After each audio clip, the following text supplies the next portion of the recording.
D23 is happening later today. Keep an eye here for us to be covering any of the major Star Wars news as it breaks, but for this morning I thought it would be fun to make some wild predictions about what I'm hoping to see.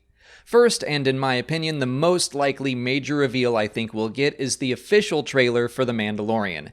People lucky enough to be in the room for the Mandalorian panel at Star Wars Celebration got to see some footage, but to me it looked like an incomplete sizzle reel, just to give us a taste of what to expect. Many of the effects didn't look like they were done, and Jon Favreau even made some jokes about having to go finish it up, and I think that's why it wasn't released to the public outside of cell phone recordings. With Disney Plus launching in less than 3 months, I would be shocked if they didn't put out an official trailer on the Star Wars YouTube channel at the very least. Maybe we'll get some extra behind-the-scenes stuff, probably some more pictures and plot details, but the trailer is the big thing I'm expecting out of D23. I think we can also expect a behind-the-scenes reel for The Rise of Skywalker based on past history. The Force Awakens, Rogue One, and The Last Jedi all had similar reels. The Force Awakens one came out at a Comic-Con, Rogue One had theirs at Star Wars Celebration, and The Last Jedi had theirs at D23 in 2017. I don't think we'll get the next trailer for The Rise of Skywalker until October, as that's the schedule all of the previous Star Wars films have followed, or the ones released in December anyway. We get a teaser earlier in the year, but then the marketing floodgates open in mid-October and everyone goes from, why aren't they marketing the movie, to, they're giving too much away, stop releasing TV spots. So for now, I think we'll be getting a behind-the-scenes reel, and I think that's great. The previous reels have been awesome.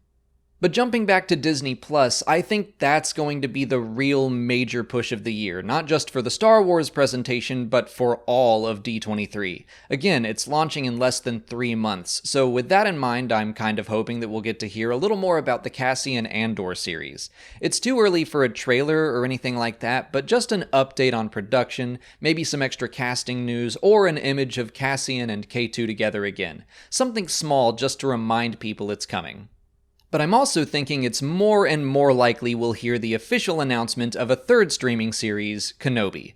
Last week, Jordan Mazon over at Cinelinx, who has proven himself to be a very reliable source, says that he had 2 people tell him that Ewan McGregor has signed a deal to return to play the character, and pointed out the significance of the timing of it happening so soon before D23.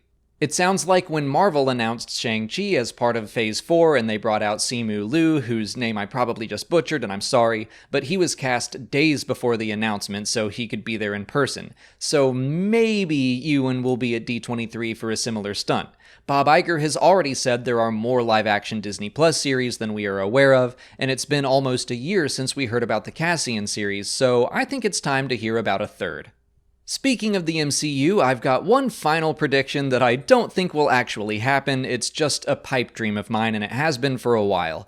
The Rise of Skywalker is going to bring about the end of an era. I think we could almost consider it to be the end of Phase 1 of Disney's Star Wars. In Phase 2, we'll have live-action series, animated series, books, and comics that continue on in the Skywalker era, but both incoming trilogies are said to be completely separate from the saga. We're moving into unexplored territory, and I would love to know what that's going to look like and what we can expect. Maybe give us just some sparse details on what each trilogy will be covering, what time period, for example. Something I think Marvel has done an amazing job with is communication. I love those timelines they release because fans know what to look forward to.